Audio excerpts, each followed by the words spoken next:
Good evening. Welcome to this live event from Nasjonalmuseet in Oslo, Norway. Today we're live from the new ateliers for conservation.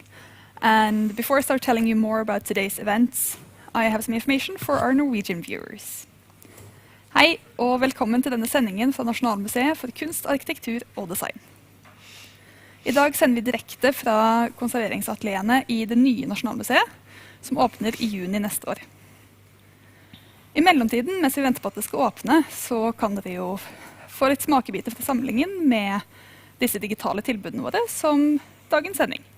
I dag har vi en ny episode i serien Tett på, og vi skal se litt nøyere på Lars Hertervigs Skogtjern.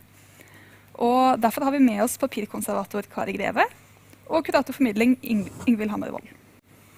Husk at dere kan stille spørsmål underveis i sendingen, i kommentarfeltet, som vi vil stille til Ingvild og Kari etter de er ferdig med foredraget. Tonight we have a new episode in the series Close Encounters.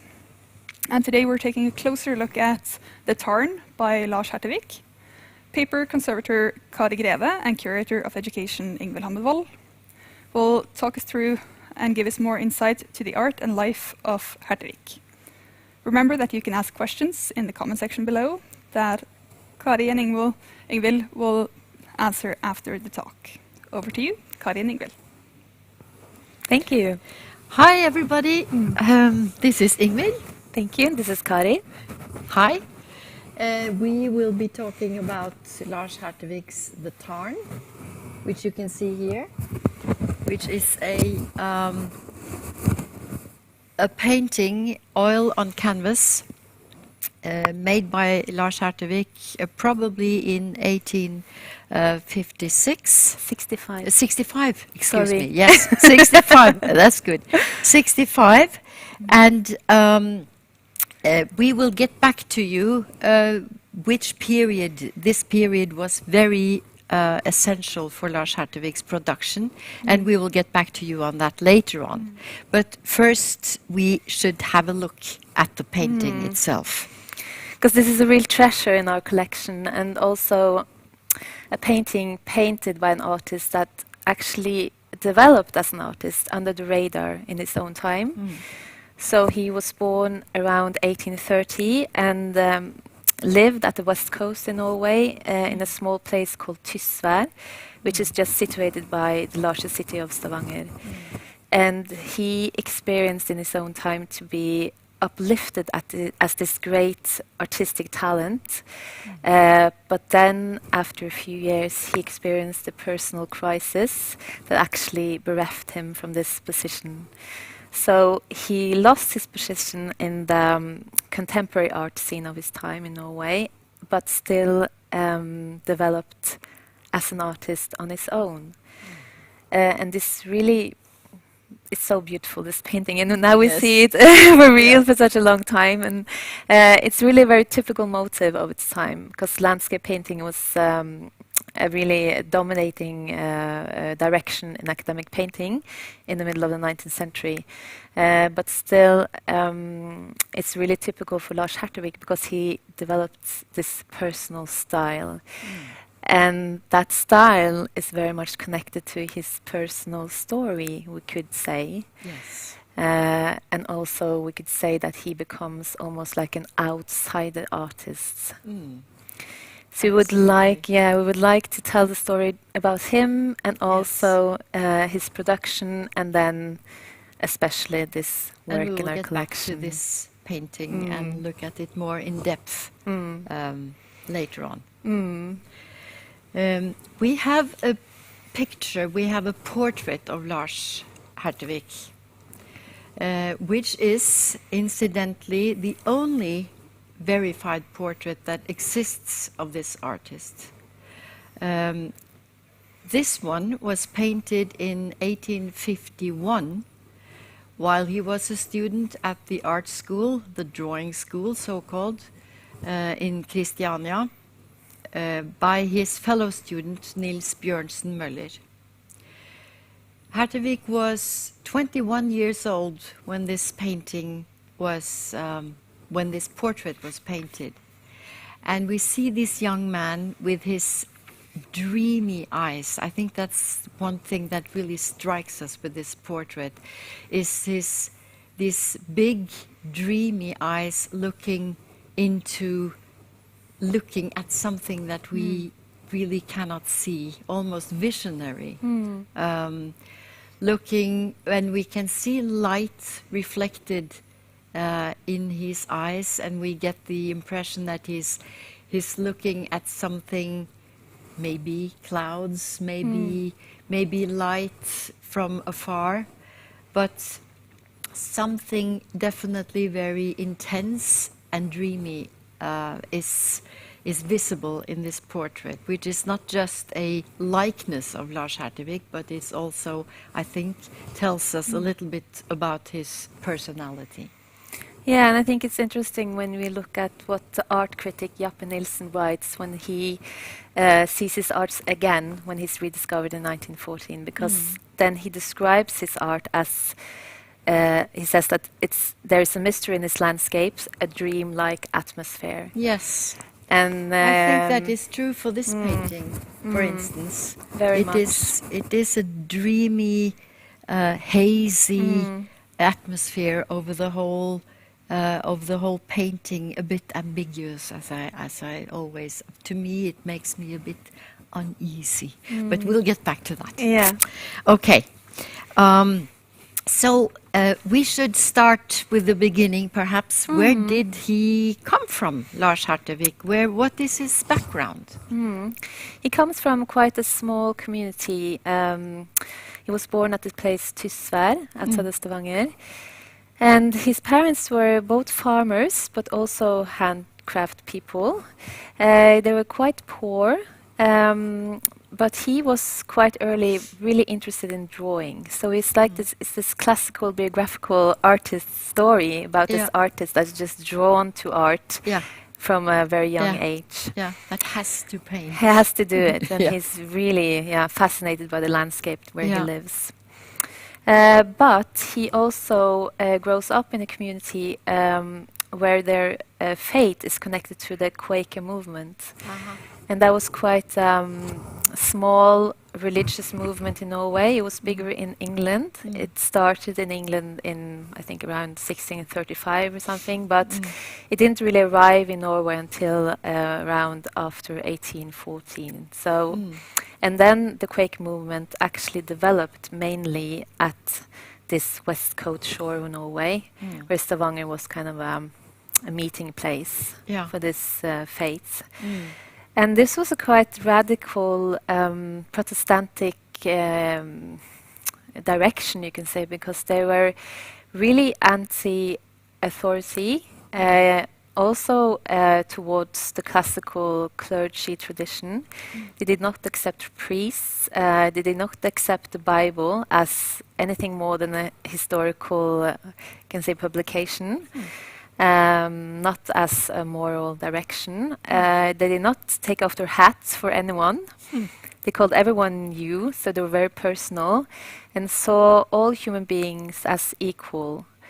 And we see here in this photography a Quaker community gathered in an assembly house. This is in another place in the west coast of Norway called Rødal, but it could be in the same place as Hertervig grew up. And you see that both men and women and children are gathered together. And this was quite common for them in their tradition, to gather together in silence, where all were equal. Everyone could speak. No one was really doing a sermon. And they really believe that inside every person you have a divine light, which will guide you to understanding of God, not something that could come from the outside. So there were also concept of light is important for the really Quakers. Important as a symbolic meaning of the divine in the Quaker tradition. It's kind of the essence, maybe their most important symbol of God, I'd say. But also the humanitarian aspect is really important, and also the anti-materialism. You can say that he grew up very poor, as many people did, but for the Quakers, this poverty was also an ideal. You should not have too many things. You should not be connected to richness. You should kind of live simple and in silence and connected to what was divine. Which probably means that art was considered a luxury or something superfluous. Absolutely. They were very much into nature, and art as a rendering of nature, almost more, scientifically in a way. That was maybe the direction that they felt was most accepted. But still, Lars Hertervig really wanted to become an artist, and this was a discussion in its time too between different Quakers, the importance of art. So when he's 8 years old, his family, because of their faith, I think it was easier to live as a Quaker. They were not in the inner circle of the Quaker movement, but still Quakers got a lot of problems connected to their anti-authority opinions. So his family moved to Stavanger. So we can look at that photo or graphic drawing. Here you see one of the main and oldest streets of Stavanger called Skogtjern. And you can see that they moved to quite a big city in Norway in its time. And they were also moving there to get work because they were quite poor. And for Stavanger, this was a time where the wealth of the city grew because of shipping and the herring fishing, which they actually canned and sold out to the whole Europe or world. I don't know, but it was a big business. So the wealth increased and the possibility to work, and he stayed there his whole upbringing with his family, but still very much connected to other Quakers, where he actually learned how to paint from some of them, more decoration painting, but also handcraft he learned during his upbringing. And it's interesting because in Norway in these times you really want to have a local artist from the different cities, but Norway don't have a lot of artists in these times. No. And I think in Stavanger they were looking for somebody to be their big artists. And in the beginning that was when Hertervig it was discovered that this was a very talented boy. I think that was perhaps part of the motivation that he got, the patrons that he finally got. And I think you can see a photo now of his main patron, Hans Sundt, who was he was a wine grocer and also a ship owner. So, and he Hertervig went as a painter apprentice, as a house painter apprentice, with a house painter, Endre Dahl, who was a Quaker also, by the way, and they went to Sund to do some paint jobs in his home. And of course, at the time in Stavanger, there were no art museums. There were no place where you could go and actually see art, except in the houses of the few wealthy people. So Hertervig got there, and he saw a painting by the Norwegian painter Knut Bode, and he was completely mesmerized, and he went and made a copy of that painting from his remembrance. And when Sundt saw that painting, he was very impressed, and he put Hertervig to work making copies of some of his other paintings. And after a while, it was clear to him that this was a talented boy that should be sponsored, that should be lifted up, and perhaps could be in the future the big artist of Stavanger that they didn't have. And that was crucial because you didn't have any official scholarships. You had to get it from private. Yes, you had to get individuals. You had to get a patron that would that was able to pay for you and was willing to pay for you, and that was the way to manage to get some art education for a poor boy like Lars Hertervig. And so he was taken under the wings, so to speak, of Sundt, who taught him not only was he allowed to copy his paintings, but he also taught him how to eat properly and well mannered and how to speak well mannered. It was a Pygmalion project for Sundt, actually, taking this poor Quaker from very poor upbringing and teaching him the ways of life of a more upper class person. So it was a Pygmalion project. Which at that time ended with Lars Hertervig going to the art school in Christiania, as Oslo was called at the time. And Sundt even bought him a blue velvet suit that he could have instead of his homespun, coarse clothes. Woolen clothes, and that I think says actually so much. the portrait that we just saw earlier, I think he actually has the blue velvet suit on because it's very dark blue what he wears. But anyway, it's so kind this of was class travel. Yes, It's important because his family doesn't really want him to go to Christiania. No. They're very much against it. So it kind of breaks. He doesn't just leave them, but he breaks away from their place in society into a higher level. And he says to them, his last words to his parents was, "Either I will become a famous painter, or I will not earn for the dry bread." And both of these truths became reality. Yes. Well, he went, as we just said, he went to the drawing school, the first base, so to speak, for all Norwegian artists in Christiania, and where his fellow student painted this portrait of him. And after that, the next step was for any aspiring Norwegian artists to go to the then Mecca for art education, which was in Düsseldorf. I think we have a painting we can show you from the Academy in Düsseldorf from 1839 by the artist Andreas Achenbach.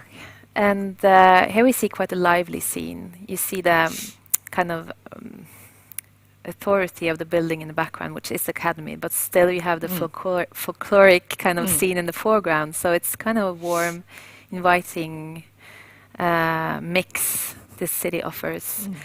And it's interesting because Norway doesn't have an art academy before 1909. So all artists are destined to go abroad for their education. Yes. And they go to Germany mainly during this whole 19th century. And in Düsseldorf, this German academy is actually one of the leading ones in Europe, in the continent, and has its glory time between 1830 and 1870. Yeah. So he's kind of in the middle of the buzzing where it's happening, you know, and he gets this chance, which must have been just magical for him. Yes, yes. Who and loved art so very much. international. Very international. Milieu So many as well. contacts. Yeah. And before him, you know, there hasn't been that many Norwegian painters that had actually gone there. So it was just a few Adolf Tidemann, Hans Gude, August Kappen. So he was actually one of the first one, if we count them on one hand. Hertervig was one of the first 5 artists that actually went to Düsseldorf and got this education. But there was a Norwegian professor there, right? Yes, and that was Hans Gude, who was his senior, and he becomes, we see his portrait here, painted almost 8 years later. And he was one of the most famous Norwegian artists, the painters of his time. And his position brought him to Düsseldorf, where he had an education himself, but later became a teacher there, professor. And he was really renowned in Norway as well, but also in Europe. So he was this amazing landscape painter that really brought out the drama from the Norwegian mountain views onto both a Norwegian and international audience. So he was really renowned for painting lights, but scenery, landscapes, dramatic compositions. We have a painting by Gude, don't we, that we can show? Yeah. You can see there this is really, like you can see so far, it's almost uplifting to look at these paintings. You feel you have walked the whole day to reach this destination. So this is like a typical painting by him, but also by the artists in the time that does landscape painting. People want this dramatic, wild landscapes. And he is really impressed by Hertervig.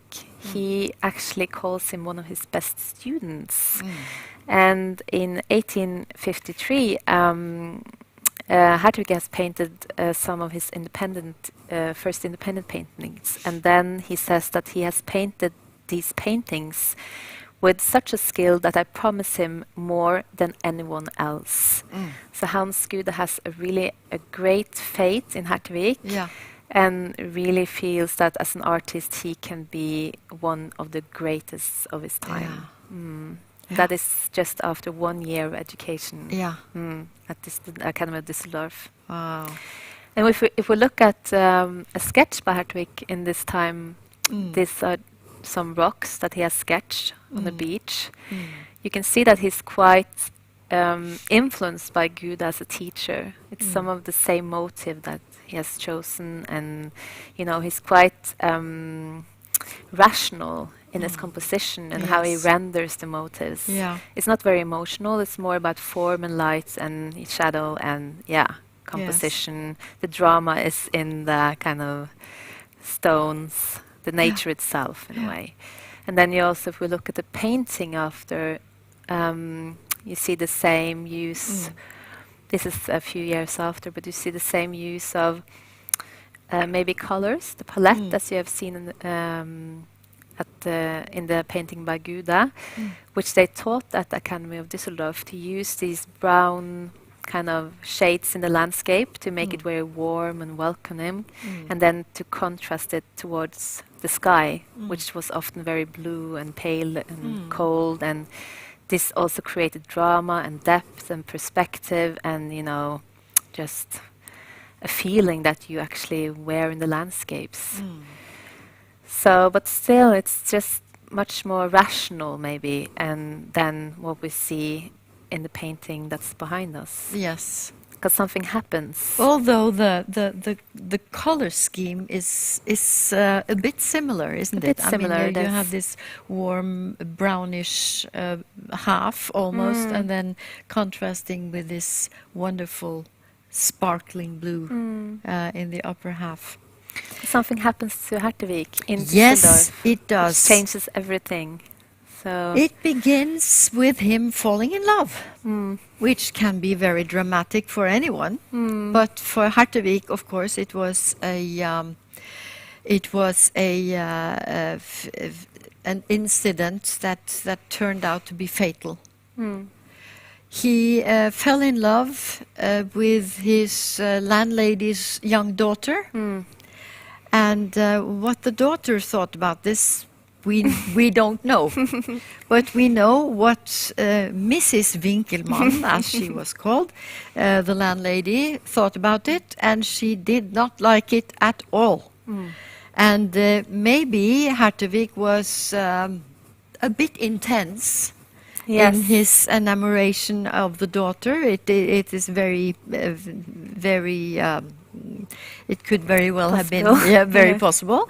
But anyway, the result was that Mrs. Winkelmann, his landlady, said that she threw him out, basically, and said that he couldn't live there anymore, and that she basically wouldn't see him anymore at all. And Hertervig was desperate, and he was pacing up and down in front of Mrs. Winkelmann's house so much and so often that she called the police on him several times and to remove him,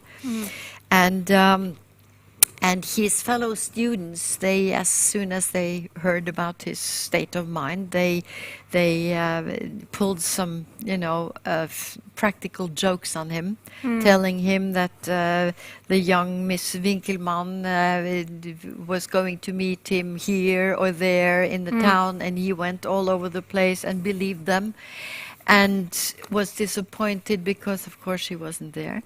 And so all this, one can easily imagine that at some point he stopped sleeping and just went for days.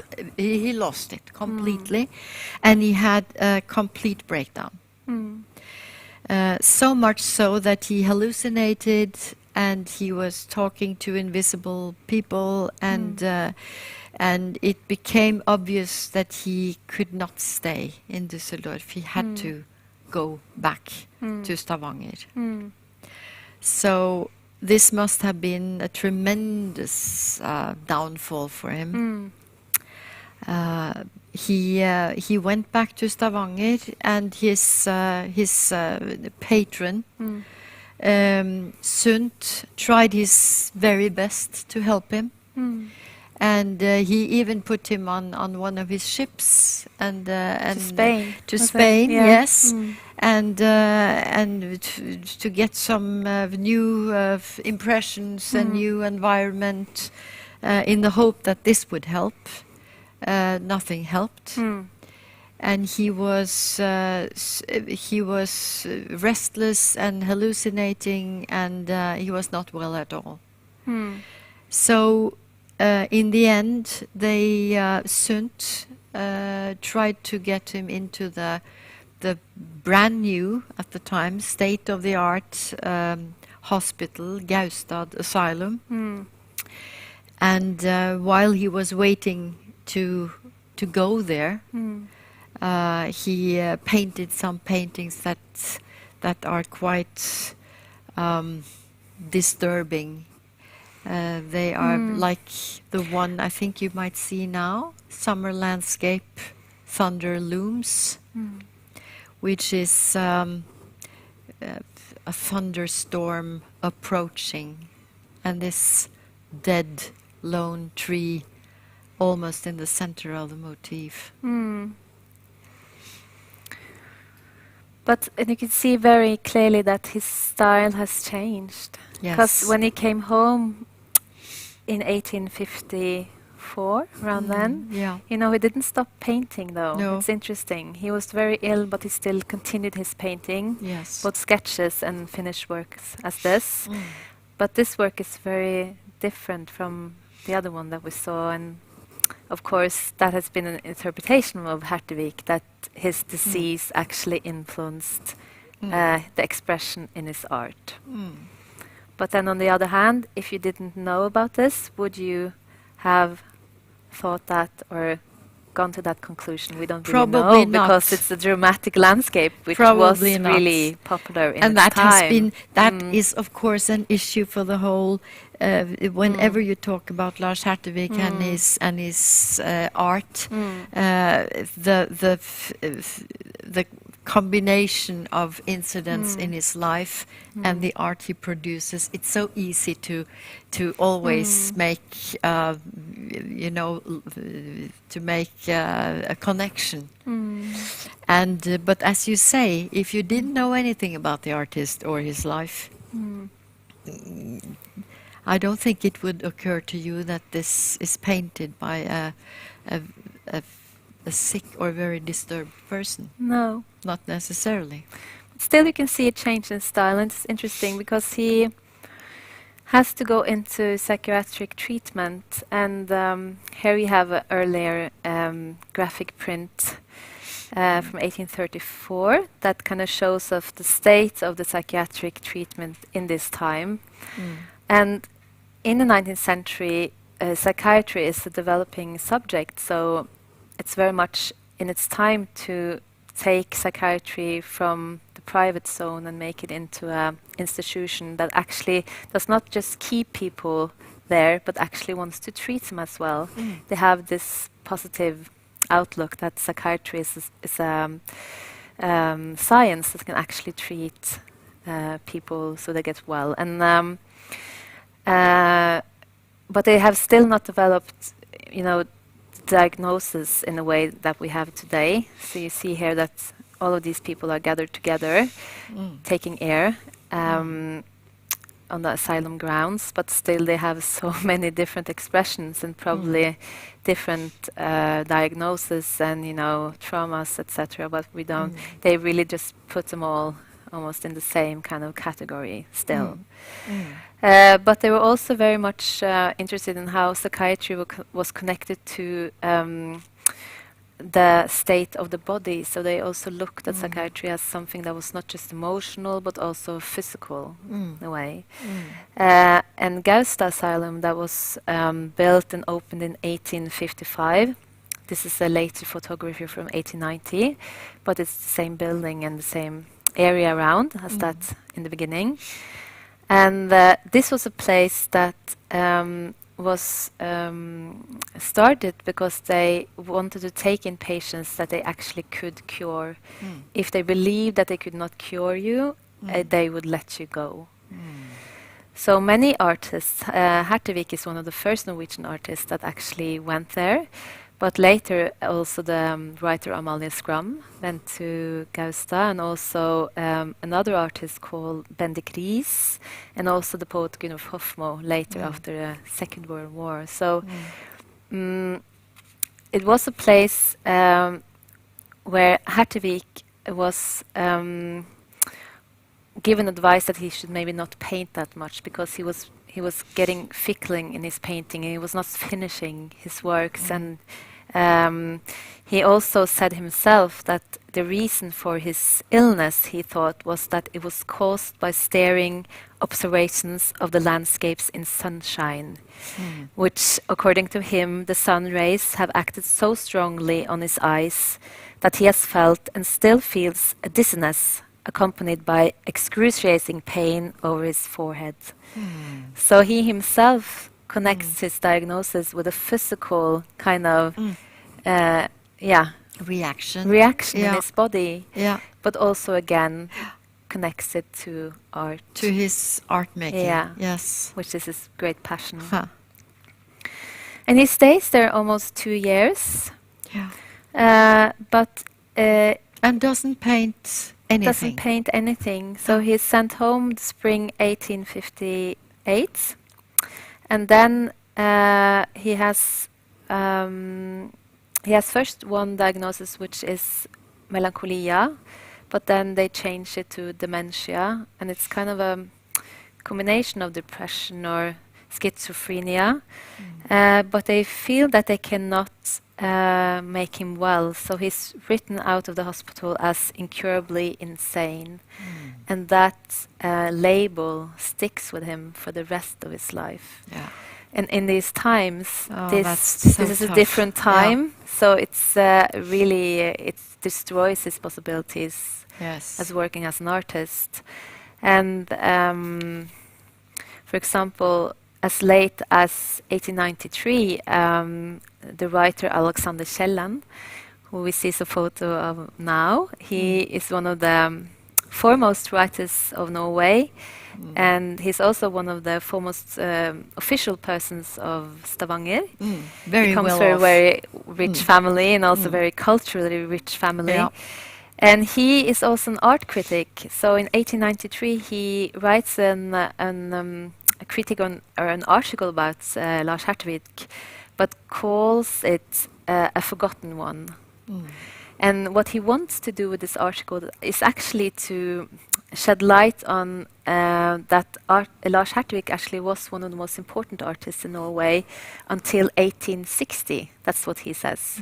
But then he says after that he actually was as good as dead, and now is just walking around in town with a ruined mind. So he actually labels him at the same time as someone that's not to be reckoned with, and is really critical to his later works.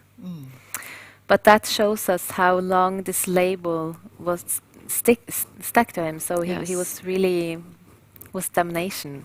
Yes, actually. absolutely. And it must have been really hard for him to come back. He had great expectations with his Gaustad asylum retreat. He had really hoped that he would be well. And when he returns, he says, "I'm much worse now than I was when I was He didn't feel well. than I was admitted." So, of course, his patron Sunt now has a written statement from the asylum that he is incurably insane. So there was nothing more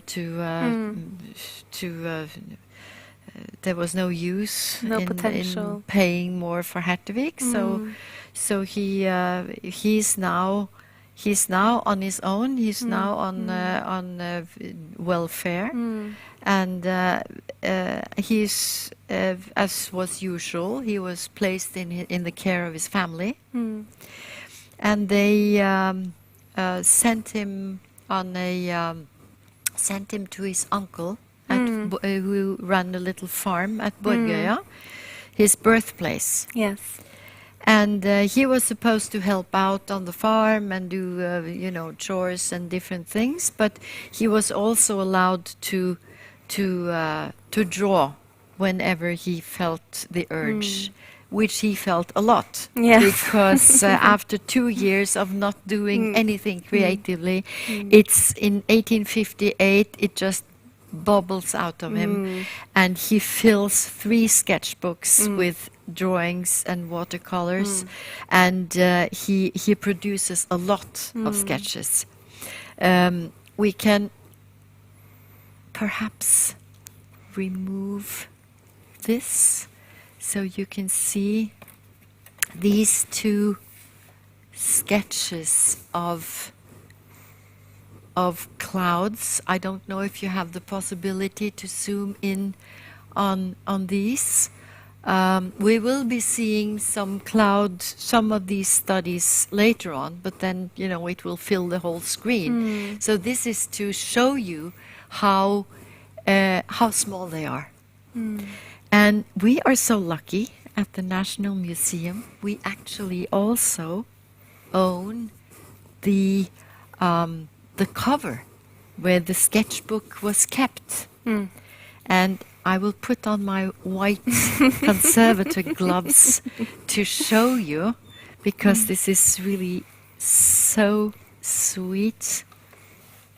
And if you can look here, you see the cover. Must have worn it in his pocket, because he had it in his pocket, and now I'm touching it with white gloves and all of that. He must have had his not so very clean hands after working on the farm, and then he just pulls out his little sketchbook and opens the cover like this, and inside. It is beautiful inside, but of course, originally the whole sketchbook was there. Yeah. Now the sketches from this sketchbook is divided. The National Museum has quite a few of them, and Stavanger Art Museum, they have almost the other half, I think. So yeah, so this is Lars Hertervig's little sketchbook that he used when he was staying with his uncle at Borgøya. And after that, his 2 golden years, as we mentioned initially, 1865. started 1865 to 67. And what happened then? Yes, what happened was that he got the possibility to work with the painter Aanensen, the house painter Aanensen. And Aanensen would take him along for some decorative missions in people's houses, perhaps some decoration painting, perhaps some regular house painting. Hertervig was perhaps not the most efficient, or you know, he was perhaps not so eager as the rest of the team. So he was allowed to sit in a corner in the paint shop and paint. Yes.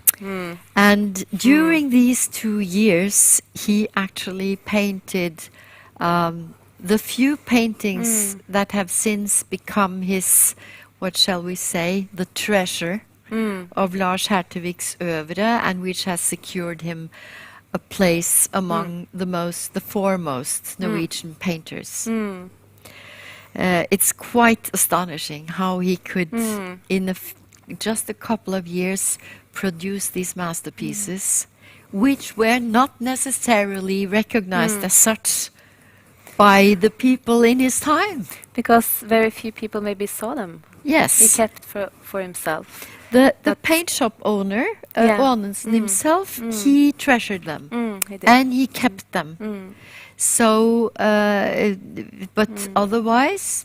He did not exhibit or, you know, not like that. Nothing. So, He didn't count for anything, you know. They were just, you know, crazy man's production.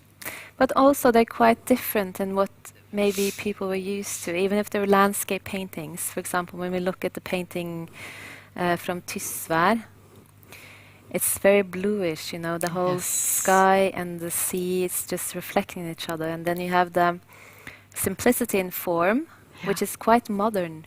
You can, maybe some has actually compared into Van Gogh. And you can see actually, I think in this painting, it's a similarity maybe in the way they use form as something they simplify, and it becomes something more emotional in a way, and also graphical, maybe connected to, art from other parts of the world outside of Europe, for example, that there's this kind of... It is also a component of it's a bit stylized. Yes, it is. Which is, of course, to our eyes today, something very familiar. I mean, we've seen things like that, but at the time, it must have been very strange. Yeah, to look at it. Yes. And also the next one, which is from Borgøya. From Borgøya. Yeah. It just dissolves. Just this dreamy, hazy landscape just kind of dissolves into the atmosphere. Yes, So his study of atmosphere and air and, you know, and clouds, and it's really, he was like this master in a way, you can say. Yes. In his studies of atmosphere, which also Gude was. Yes, absolutely. But here we have again this dreamy, a bit difficult to grasp. Where does the water end here? Is this a beach, or what is it really? And it's even more obvious, of course, in this painting, which was painted during the same 2-year period. But we also have another painting painted at the same time, old pine trees, where we again find this. We find the same elements. This haze of clouds or mist that veils the landscape a little bit. We don't quite know. It's not clear. It's unclear to us, and therefore very dreamy-like, I think. And also, this painting reminds us very much about our painting, the Tjern. Yes. And you can say that the motive, in a way, is quite similar. Even if this old pine trees, it's like you have the trees in the foreground, but also in the painting, the Tjern, trees play a really important role. Yes, they do. They they are the trees and the clouds. That's what you primarily see in this picture, I think. And this is for me most forest, which is kind of, I think it's an interesting motive, because for many people you can say that you look at something that's dying. Yeah. But then at the same time you have so many glimpses or details of new life, which is an interesting symbolic when it comes to Hertervig. It is this primeval forest that is where trees are just dying where they are, and things are just, nature just lives its life, and you have this. There is some human life here as well, but he's reduced to this little figure. Little detail. It's a tiny little. You wonder, what is it? Is it a little bush or whatever? and then you look closer and you see it's actually a hunter. And that we will now, with this amazing new technology, actually go in depth with this painting, because it's quite a small painting, you can say. Yeah, it's the size of this painting, but also if you go in depth, you will see that it's a lot of details that you don't really see. So you have to present the magical Well, technology. we have in the museum we have a technique called deep focus, and that, to put it very simple, it involves taking hundreds of still photos and merging them together to one image. Don't ask me about details, I don't know. But that's how it works. And this technique is actually, it's state-of-the-art new technique that is used only by a handful of museums in the world. And we are, of course, very proud to be able to use it here. And we can use it now to take a closer look at something. What about this? Can look at the foreground, yeah, for example. we can look at this thing here. Which is, you can say the foreground both has the main shape is the stone, but also this tree. And I think it's really interesting as a part of this dying old forest, that you have this shape that almost just becomes something else. You can see that some new moss is growing on it. Is it mushrooms maybe? You know, new life is growing from what is dead, which is a huge theme in romantic landscape painting, like the contrast between death and life, and the existential frame that nature actually presents you with. And then you also have, you know, in the foreground, a lot of, when you go closer, you have a lot of small grass straws and small flowers. He has really worked very thorough with the painting and the details. So when you go in, you can see like closely to the tree, you can see that all the small details. It's nothing you really think about when you're not up close, but when you come close, you can see it's so... thorough done. Which also is a symbol of this new life growing. Should we look at for example, the background? You have more there also. When you look at the background and you go into the trees, for example, in the background.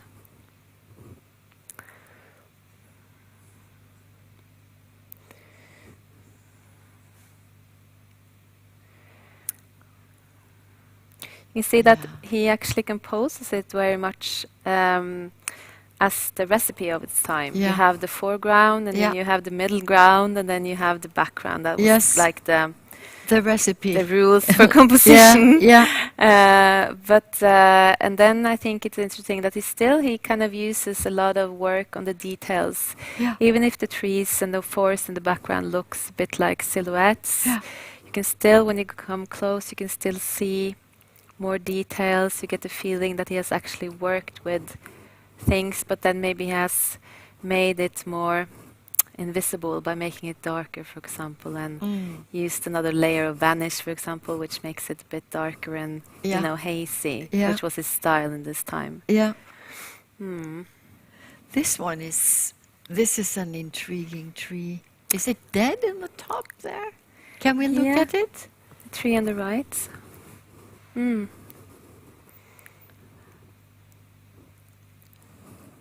Yeah, I think the one branch there is dead, actually. It's broken. Yeah, it's broken.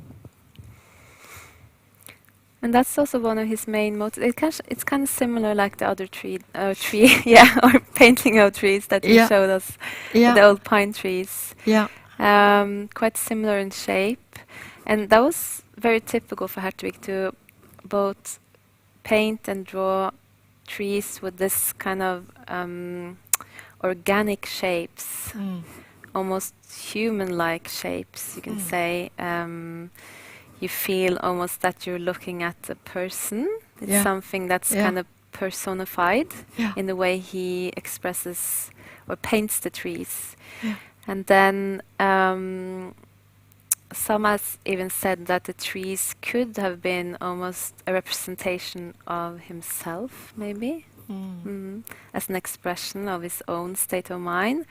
But it could also be more a state of life in its various, times or cyclical periods. At least we can say that this is the landscape plays the main role here. It's the landscape that talks to us, and there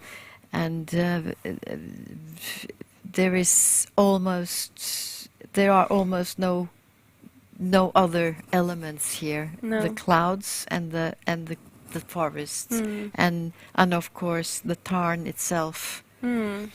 The topic of primeval forest is something that Hertervig is worked on quite a lot.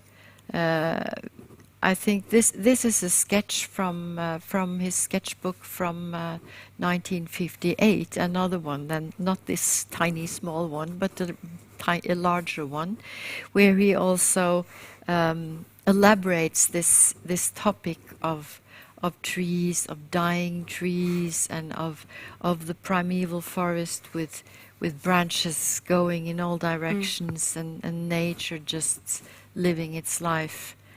And I think he continues with this topic or this theme all through his production. I think we have another picture. Yes, this one. This is from the 1870s, and this is now watercolor on paper. But it's the same topic again. And if you look closely, you can see in the middle ground there, you can see some tiny little figures. That is very like the tiny little figure we have in our painting here. But the main motive is the roots, actually, in the tree. Yes, exactly. It's the tree again, and I think so. This topic is something that is preoccupies him a lot. It's almost like he's before his time, because in this period, you can say that Art Nouveau as a direction in design and, in art as well, becomes quite dominating, but still it becomes dominating later. Yes. So, but he has the same graphical shapes and uses nature as a motive in the same way. So it's like he's ahead of his time in a way. Absolutely. But it's more similar to later artists. And then, of course, as we mentioned, there are the clouds. These in clouds. The painting, they are just unreal, almost, these clouds. Yes. And Hertervig was very preoccupied with sketching clouds and clouds as a motive. He used a lot of time rendering clouds the way he wanted them to look. And that was also typical of his time, how to render atmosphere and the clouds and the sky and the different, times of year, and how the light kind of influenced the expression was really important when it came to landscape painting, and a whole different genre, you could say, in sketches. So he was kind of a child of his time there, but still the way he renders clouds is just so much different than his contemporary artists. And they look almost like fairy tale, almost. It's almost like you can see a face in one of the clouds there, a mask, They have this gloomy expression, but sometimes they're really happy, and you have this good feeling, but then you have this dark kind of expression and very sculptural forms. And you think, is there from his imagination, or were they actually looking like this? And if we go on to the other side, we can look at the other side. It's lighter, but still it's the same. Reminds you a bit of Salvador Dali, which is an artist in the 1920s that kind of depicts almost the same clouds, but then connected to surrealism. But of course, he knew his clouds. I mean, he knew what they looked like, and they can look like this. They can. I mean, everybody who has been lying in the grass somewhere, looking up at the clouds, and you say, this looks like a little dog, and this looks like a man with a big nose. You see that they can look like this. But it's interesting because actually as late as 1928, the director of Gaustad Asylum actually expressed his thoughts around Hertervig's illness and the way he depicted the landscape. And he said that the sick cleft mind that on the way to resolution in recent bizarre images can be followed step by step. The sense of relationship is lost, and the failing judgment loses the reins of the imagination. So he kind of connects his expression very much as a scientific man with the expression in art. But then later, closer to our own time, this meteorologist, C.D.M. Kalvig, has actually studied the clouds of Hertervig connected to the landscape. And she then said, no, this is not the right conclusion. The landscape around the west coast and the places where Hertervig lived actually looks this way, and the clouds actually behave this way. So she gave him a new diagnosis and kind of made him finally become well. I absolutely think that she's right, because this is how. But of course, if in the classical sense, in the what shall we call it, the rules of painting at the time, this was not how you were supposed to paint clouds. No, and but they can look like that. They can and look like here that. They are almost taking on their own life. It is, and some of the clouds have developed into mists or sort of haze that almost engulfs this poor hunter down with in the corner envelopes. there. But I want to show you. I want to show you. I already showed you these two studies of clouds, but maybe we can get some on full screen so that you can see. You can see Hertervig's studies of clouds that he did when he was living in this landscape in Borgøya, and he must have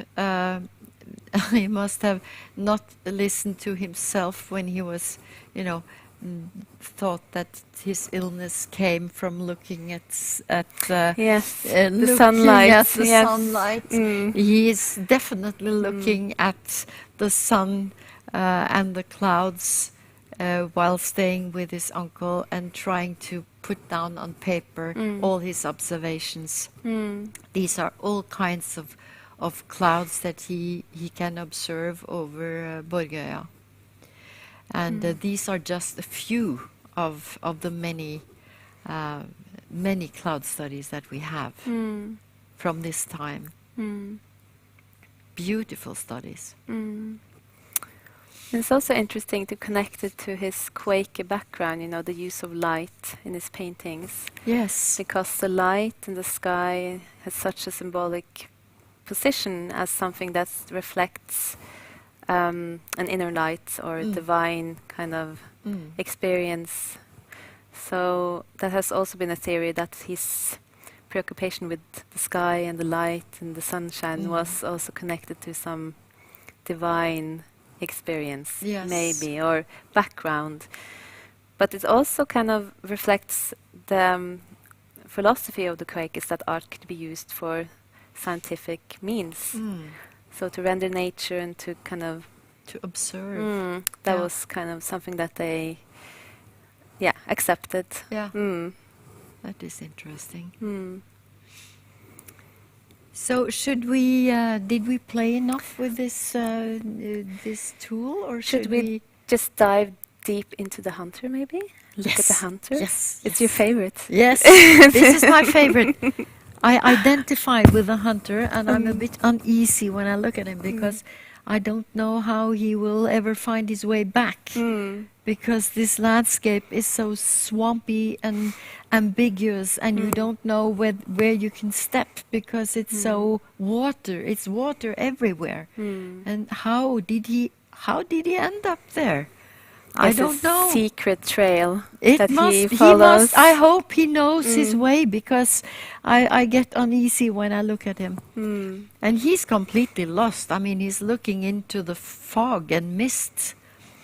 And it's almost like it doesn't have a meaning, you know, if he's there, if it's not. Doesn't matter. No. You know, It the nature It doesn't. and the sky, everything will kind of continue. Yeah. And he has such a small role to play. He's so small compared to, you know, his surroundings. He's just almost lost in this landscape that sort of engulfs him. And that kind of separates Hertervig from his contemporary Norwegian art scene, where you can also find a lot of hunters, you know, as a motive. Also in Europe you have, I mean, the hunter has been a very important motive in art since caveman art. So it's really like a motive that expresses some kind of human domination, maybe over nature, or, you know, human strength. But also in Norway in these times you have the hunter as a symbol, you can say, of the cultural identity that Norway was so keen on preserving and finding and, you know, building up. Yes.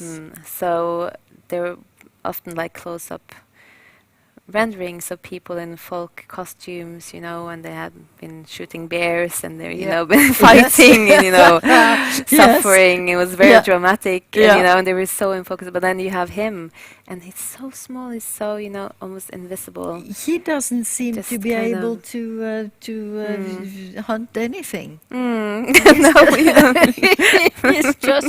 He's just there. He seems completely lost in this landscape. So it's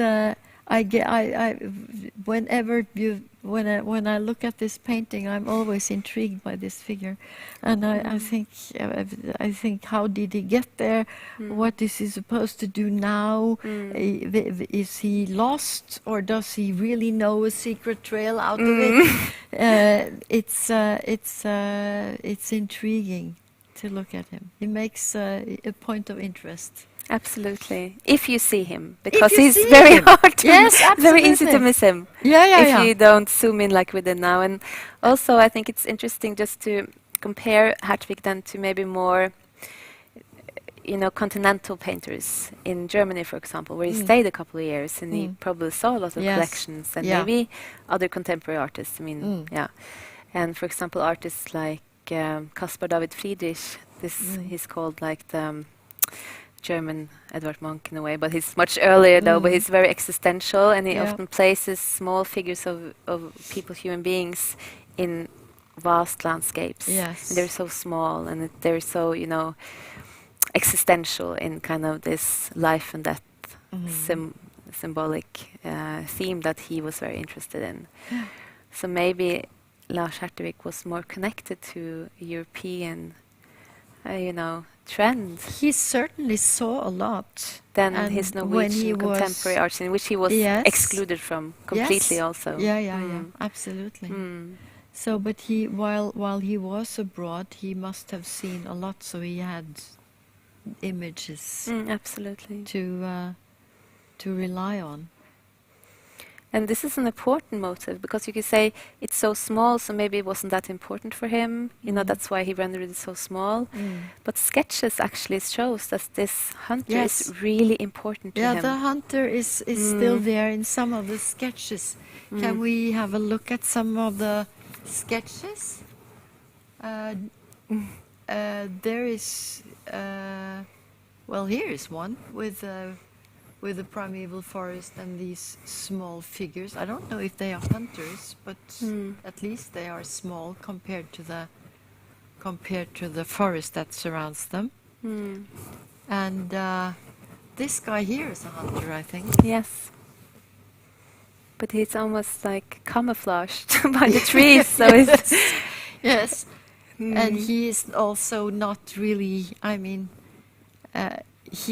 none of the hunter figures are depicted in a heroic pose, Absolutely so not, to no. speak. No. They seem lost. Absolutely, or just a part of the surroundings. Yes. Not important. In a They way, are they're just they're there, Yeah. and maybe they are trying to hunt something, but at least they seem more lost than anything else.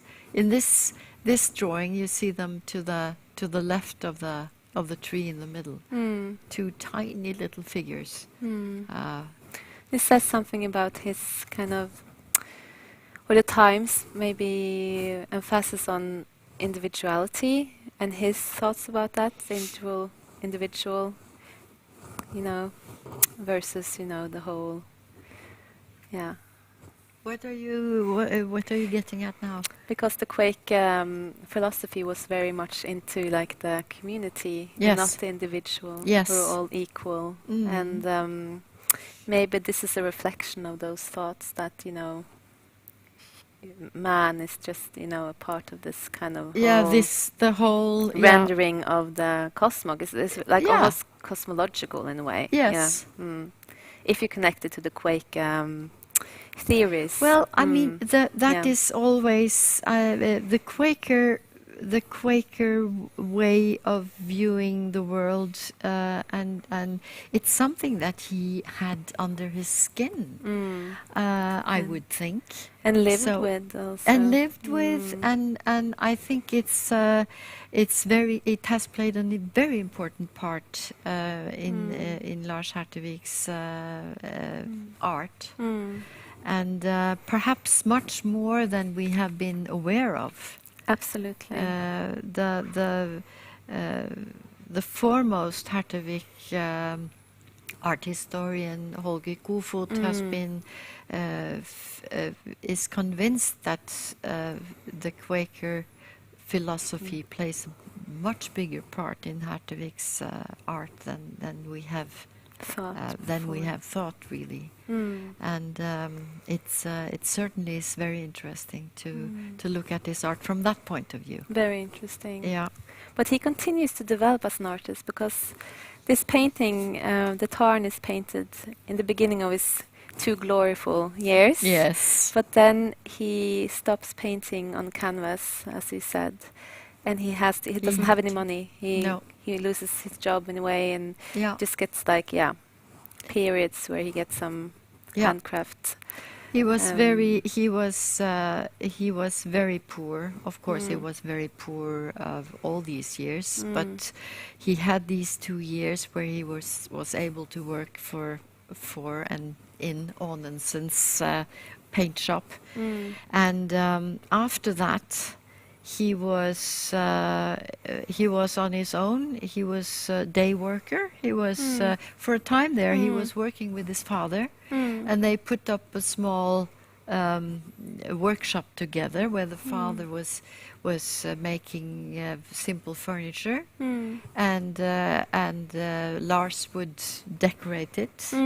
So we have there are some small tables and sewing tables that exist with decorations by Lars Hertervig. And But what happened to his art? How did that develop? well, he did not have the possibility from 1867 on to paint with oil and to paint on canvas. So from then on, he painted just watercolor. Not just because his watercolors are exquisite. He painted watercolors on paper. And because he was poor and he was proud, most importantly, very proud, and too proud to receive any type of gift from anyone, especially the well-to-do former patrons. He would not receive anything from them. And they tried, kind-hearted, to give him some art equipment, and he just refused to receive it. So he would make do with what he could get his hands on. And you have some sketches. Yes, If you can show us, because yeah, it's I so will. rare. I will. You've been researching on this. Yeah, so it's yeah, so yeah. rare to see this. Yeah. So some of his sketches, I think we can look at this one here called Landscape, which is in Stavanger Art Museum. And this is painted on tobacco paper. It's amazing. And when I say tobacco paper, most people think of cigarette paper, but that's not the case. Tobacco paper was used to wrap up tobacco, which you bought, by loose weight. Yeah. Yeah. So you went to the tobacconists and you ordered your tobacco in loose weight, and then he would wrap it up in a tobacco paper. And the tobacco paper, incidentally, was a very high quality because the paper could not have any kind of glue or things that would put a wrong taste to the tobacco. So it needed to be very pure, very high quality paper. And so Hertervig must have known that. Yes. So he went to his one of his favorite items was his pipe. Yeah. And he would visit his friend the tobacconist, and he would get his pipe filled with tobacco, and more often than not he would get some sheets of tobacco paper to paint on. And so this is a typical one. The paper, because it's so white and so pure, makes the watercolors just shine. It's beautiful paper for his watercolors. But what is the mark? And you can see this square in the middle. That's the stamp of the tobacco paper shining through to the front. Course. And if you turn it around, you see the back. Amazing. And there you see the stamp of the king's tobacco. And from London. Yeah, in London. Amazing. So, and in some cases, well, most often you get the impression that he didn't really care if the stamp shone through. And Maybe so in some cases, he even uses it as part of the composition. As a collage. Yeah. It's just part of the Quite radical drawing. for that time. Absolutely. And then in other cases, he would make his own paper from bits and scraps of paper that he found or paper that he was given. And he puts it together in a collage. And this here, Landscape, from also Stavanger Art Museum, this is painted on a I tend to call them conglomerates. They are made of lots of different bits of paper that have been pasted together. He used rye flour glue that he must have cooked himself and pasted it together. So if we open this material and look inside, it's beautiful too. It's really in its beautiful. old way. In its I own almost way. prefer that side. Yeah. So it is. This is wallpaper. Bits and scraps of wallpaper, and there is also some wrapping paper in there, and everything is glued together with a home cooked rye paste. He probably made his rye porridge the same way. His breakfast and his Yes, his breakfast and his glue. And so this. We get a feeling now of an art that has become more and more private. Yes, absolutely. Because it is art that is made. It is made by the artist for the artist, and we know that he even had a little chest. So when he closed the door to his little room when he was making his art, he did not want to be disturbed. And he had the chest where he kept all his finished drawings and watercolors. And he would only show them to very few people that he trusted. This was for himself, by himself.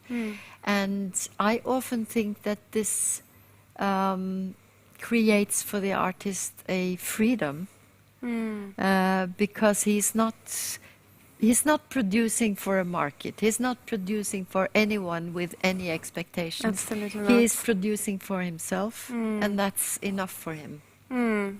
And sometimes he would show his works to somebody. Perhaps sometimes he would pay for a service or a little thing with a watercolor. People. On a whole, did not take them too seriously, I think, as art. Some people kept them, some people did not keep them. And I think it's fair to say that a lot has been lost. Yes, I think There's almost no biographical writings either. His sketches have some small notes on it, but almost impossible to read. So you don't really have a lot of knowledge about him. We know so little about Hertervig. His letters is lost. So there's nothing there except for his art. And he also, and when he dies in 1902, he's also forgotten as an artist. He's completely forgotten. He dies as a poor man in the hands of the social welfare system, and we know that he was painting and working right up till the end. This I don't know if you can see this newspaper collage that he has made and made a painting on. That is interesting because it mentions something that dates the watercolor to after 1891, which means that it is absolutely fairly late in his career.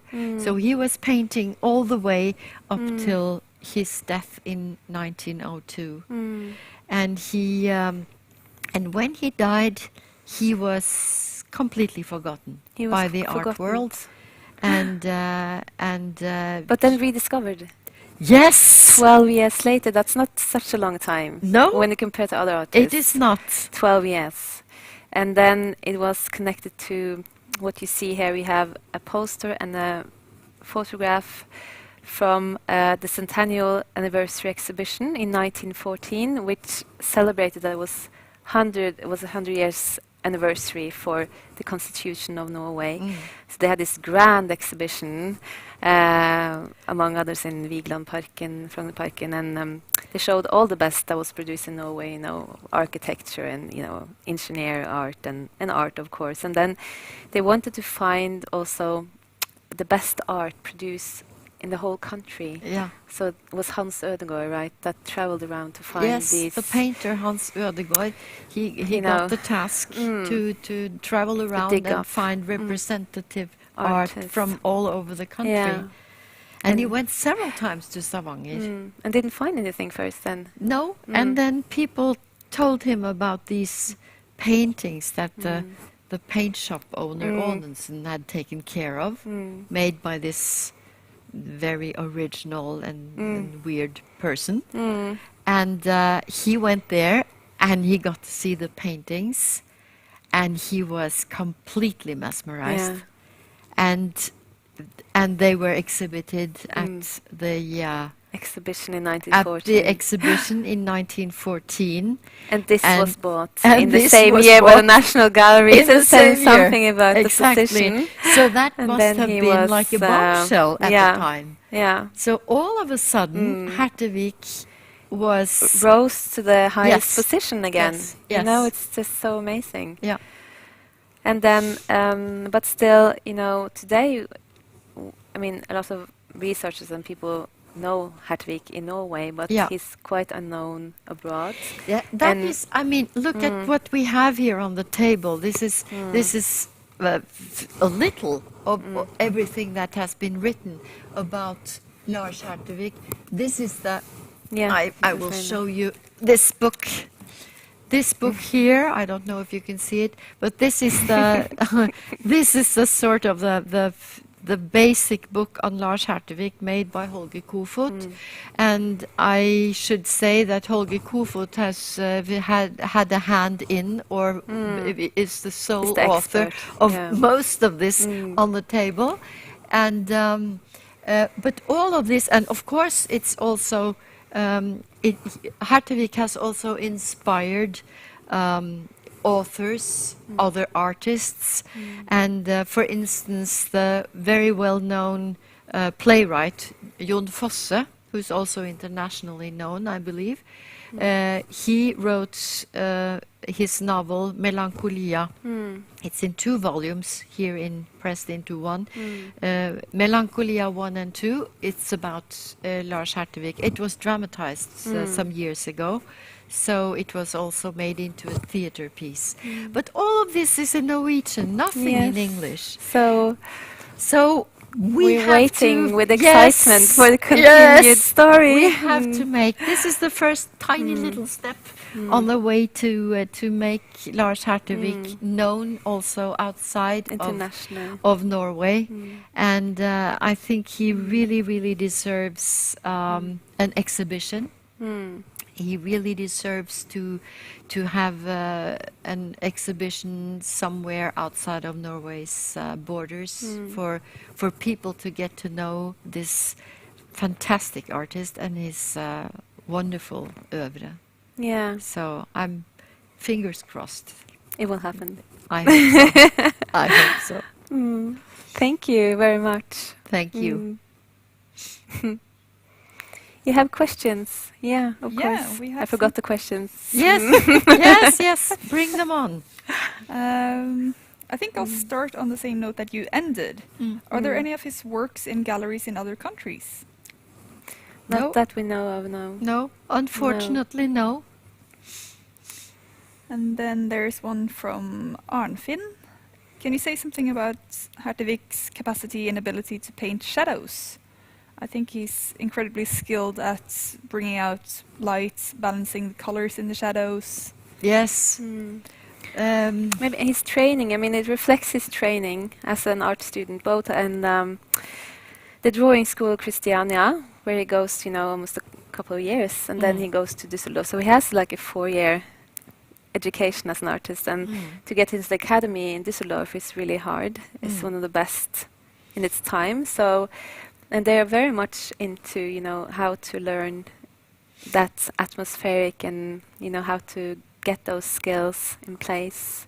So you see the paintings that we showed you in the beginning, how he developed and actually produced very fast. He was very talented also, like personally, but he produced very fast, very good paintings. After just 1 year as a student, he was like almost, you know, on the level as his teacher. So I think it was with both his talent, but both his education, that made him. But I think another comment to that question is, it's not a coincidence that Hertervig is what we can call an artist's artist, because artists, as a general rule, are very intrigued by Hertervig, and there are so many aspects of his work that really fascinates. The way he makes the colors in the shadow, the way he renders atmospheric light. There are so many aspects of his work that appeals to artists. Thank you. Do you know of any artists he inspired? Like, did he inspire others? Yes, he did.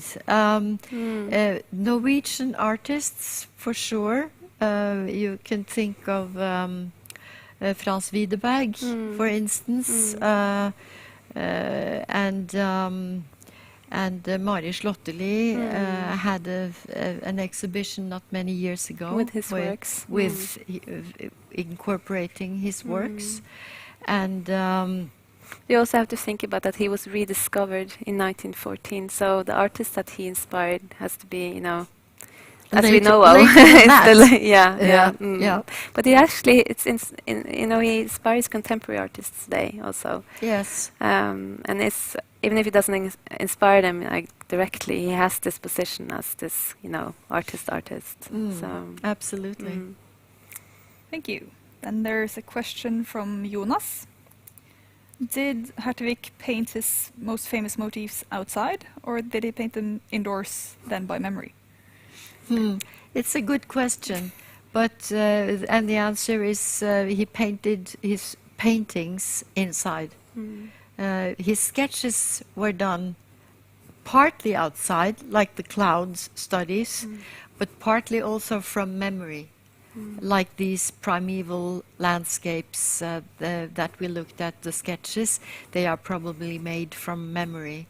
And some of them actually were inspired by a trip he made with his brother Knut to Bunnefjorden in Christiania.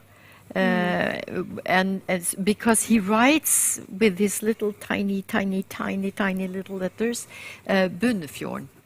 So he has been there, and he has been inspired, but not made the drawings there, but afterwards from his memory. And of course, like Hans Gude himself and the Düsseldorf School, you made the studies outside. Yes. You made detailed studies, and then you brought all your studies back to And the you did the studio, work. and there you painted and The composed, oil painting. composed the painting. Yes. Perfect. Then we have one last question. Okay. Can you talk a bit about the context that Hertervig is put in the new museum? Who is he hung with? Absolutely. That's a really interesting question, because we have curated a room where he is put into dialogue with other contemporary artists that is actually also interested in swamp landscapes and these kind of dying, darker forests, which is, for example, August Cappelen, For instance, yes. So they are put into the same room, and also Cappelen is an artist that is very talented, but paints, this dark pine tree woods from Telemark, and he just paints darker and darker scenery, and really he loves mud, and everything that's not into the taste of the upper class. So he really goes deep into the dark there, and then he's really criticized for it, but he just continues to paint these muddy motives, and then he dies when he's only 25 years old in 1852. So he's kind of an artist that has a very short but very successful career, but also does something new. And Hertervig is the same. They're kind of That's interesting. they're making new expressions, more, and both a bit like fairy tale. It has also been. It would be interesting at some point when we get Hertervig out of Norway to see him in connection with Turner, for instance. Yeah, very exciting. Because some of Hertervig's, perhaps not particularly this one, but some of Hertervig's watercolors, for instance, it's almost as if you think he must have seen Turner, but he couldn't possibly have seen Turner. Who knows? So it's very. It would be really interesting to see those two artists together. Absolutely. Thank you. Thank It you. was so nice.